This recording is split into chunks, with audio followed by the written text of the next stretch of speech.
February 7, 2009 ಕೊನೆಗಾಣದ ಹಳ್ಳಿ ಸ್ಥಳ ಮಲ್ಲೇನಹಳ್ಳಿ, ಕಡೂರು ತಾಲೂಕು, ಚಿಕ್ಕಮಗಳೂರು ಜಿಲ್ಲೆ. ದಿನಾಂಕ CT July 2, 1999. ಈ ಘಟನೆ ಪೊಲೀಸ್ ರೆಕಾರ್ಡ್ನಲ್ಲೂ ಇದೆ. ಆದರೆ ಕಾರಣ ಎಂಬ ಕಾಲಂ ಮಾತ್ರ ಇಂದಿಗೂ ಖಾಲಿ ಇದೆ. ಹಳ್ಳಿಯ ಹಿನ್ನೆಲೆ: ಮಲ್ಲೇನಹಳ್ಳಿಯಲ್ಲಿ ಸುಮಾರು ನಂಬರಿಯ ಮನೆಗಳಿದ್ದವು. ಒಂದು ಬಾವಿ, ಅರ್ಧ ಕುಸಿದ ಶಾಲೆ ಮತ್ತು ಹಳ್ಳಿಯ ಮಧ್ಯದಲ್ಲಿ ಒಂದು ಬೃಹತ್ ಅರಳಿ ಮರ. ಹಿರಿಯರು ಹೇಳುತ್ತಿದ್ದರು, ಆ ಮರದ ಕೆಳಗೆ ಸುಳ್ಳು ಹೇಳಿದರೆ ಮರವೇ ಕೇಳಿಸಿಕೊಳ್ಳುತ್ತೆ ಎಂದು. ಆದರೆ ಆ ಸುಳ್ಳಿನ ಬೆಲೆ ಇಡೀ ಹಳ್ಳಿಯನ್ನೇ ಬಲಿ ಪಡೆಯುತ್ತದೆ ಎಂದು ಯಾರೂ ಊಹಿಸಿರಲಿಲ್ಲ.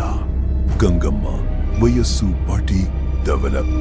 ರಾಮಪ್ಪನ ಹೆಂಡತಿ ಗಂಗಮ್ಮನಿಗೆ 4 ವರ್ಷದ ಮಗ ಚಿನ್ನು ಇದ್ದ. ರಾಮಪ್ಪ ಕುಡುಕ, ಗಂಗಮ್ಮ ದಿನಗೂಲಿ ನಂಬಿ ಬದುಕುತ್ತಿದ್ದಳು. 2009 ಜೂನ್ 2 ರಂದು ಗಂಗಮ್ಮ ಬಾವಿಯಿಂದ ನೀರು ತರಲು ಹೋದವಳು ಮತ್ತೆ ಮರಳಿ ಬರಲೇ ಇಲ್ಲ. ರಾಮಪ್ಪ ಪೊಲೀಸರಿಗೆ ನಮ್ಮಿಬ್ಬರ ಜಗಳವಾಗಿ ಅವಳು ಊರು ಬಿಟ್ಟು ಹೋಗಿದ್ದಾಳೆ ಎಂದು ಸುಳ್ಳು ಹೇಳಿದ. ಇಡೀ ಹಳ್ಳಿ ಅದೇ ಮಾತನ್ನು ಒಪ್ಪಿ ಮೌನವಾಯಿತು. ಮೊದಲ ಸಾಕ್ಷಿ ನಾಗಪ್ಪ, ತೆಂಟಾಪಿತ, ಜೂನ್ 2 ಸಾದರ್ಶಿಗೆ. ರಾತ್ರಿ 1:04ಕ್ಕೆ ನಾಗಪ್ಪನಿಗೆ ಹೆಣ್ಣು ಧ್ವನಿ ಕೇಳಿಸಿತು. ನಾಗಪ್ಪ, ನೀರು ಅವನು ಹೊರಬಂದಾಗ ಜಮೀನಿನ ಮಣ್ಣಿನಲ್ಲಿ ಹೊಸದಾಗಿ ಕೆದಕಿದ ಗುರುತುಗಳಿದ್ದವು. ಆದರೆ ಹಳ್ಳಿ ಅವನ ಮಾತನ್ನು ಕೇಳಿ ನಕ್ಕಿತು. 29 ಜೂನ್ 2009. ಒಬ್ಬ ಕುರಿಗಾಹಿ ಹುಡುಗ ಜಮೀನಿನಲ್ಲಿ ಶವವಾಗಿ ಸಿಕ್ಕಿದ. ಪೋಸ್ಟ್ ಮಾರ್ಟಮ್ ವರದಿಯಲ್ಲಿ ಅವನ ಶ್ವಾಸಕೋಶದಲ್ಲಿ ಮಣ್ಣು ತುಂಬಿ ಉಸಿರುಗಟ್ಟಿ ಸತ್ತಿದ್ದಾನೆ ಎಂದು ಬಂತು. ಆದರೆ ಹಳ್ಳಿ ಜನ ಅವನು ಕುಡಿದು ಬಿದ್ದಿದ್ದಾನೆ ಎಂದು ಕೇಸ್ ಕ್ಲೋಸ್ ಮಾಡಿಸಿದರು. ಅಮಾವಾಸ್ಯೆಯ ಆ ರಾತ್ರಿ ಜುಲೈ 9 ಅಂದು ಹಳ್ಳಿಯಲ್ಲಿ ಯಾರೂ ಮಲಗಲಿಲ್ಲ. ಮಣ್ಣು ಕೆದಕುವ ಶಬ್ದ ಮತ್ತು ಮಕ್ಕಳ ಒಕ್ಕೊರಲ ಮಾತು.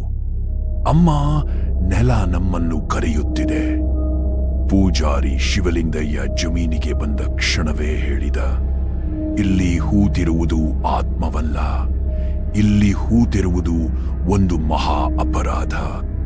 ಭೀಕರ ಸತ್ಯ.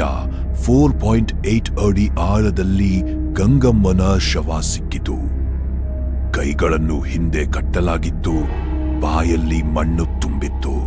ಅತಿ ದೊಡ್ಡ ಕ್ರೌರ್ಯವೆಂದರೆ ಗಂಗಮ್ಮ ಅಂದು ಗರ್ಭಿಣಿಯಾಗಿದ್ದಳು. ಅವಳನ್ನು ಜೀವಂತವಾಗಿದ್ದಾಗಲೇ ಮಣ್ಣು ಹಾಕಿ ಹೂತಿದ್ದರು. ಸತ್ಯ ಬಯಲಾದಾಗ ರಾಮಪ್ಪ ಅಲ್ಲಿಯೇ ಕುಸಿದು ಬಿದ್ದ. ಕೊನೆಯ ಅಂತ್ಯ 17 ಜುಲೈ 2009. ರಾತ್ರಿ ಎಂದರ 17 ಜುಲೈ 2009 ಹಳ್ಳಿಯ ವಿದ್ಯುತ್ ಕೈಕೊಟ್ಟಿತು. ಮೊದಲು ರಾಮಪ್ಪ ಶವವಾಗಿ ಸಿಕ್ಕಿದ. ಅವನ ಕತ್ತಿನ ಮೇಲೆ ಮಣ್ಣು ಮತ್ತು ಗೋಡೆಯಲ್ಲಿ ನಖದಿಂದ ಕೆದಕಿದ ಬರಹವಿತ್ತು. ನನ್ನನ್ನು ನೀನೇ ಕೊಟ್ಟೆ.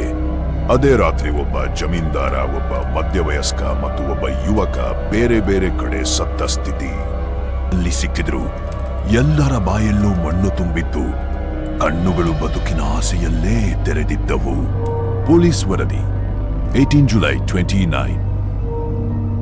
ಬೆಳಿಗ್ಗೆ ಸತ್ತ ಮೂರ್ದು ಬಂದಾಗ ಮಲ್ಲೇನಹಳ್ಳಿ ಗ್ರಾಮ ಸಂಪೂರ್ಣ ಖಾಲಿಯಾಗಿತ್ತು.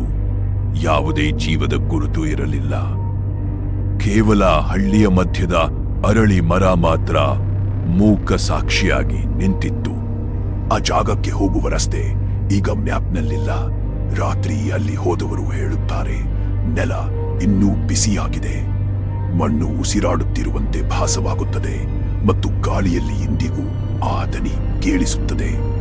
ನನ್ನನ್ನು ಮರೆತು ಬಿಡ್ಬೇಡಿ.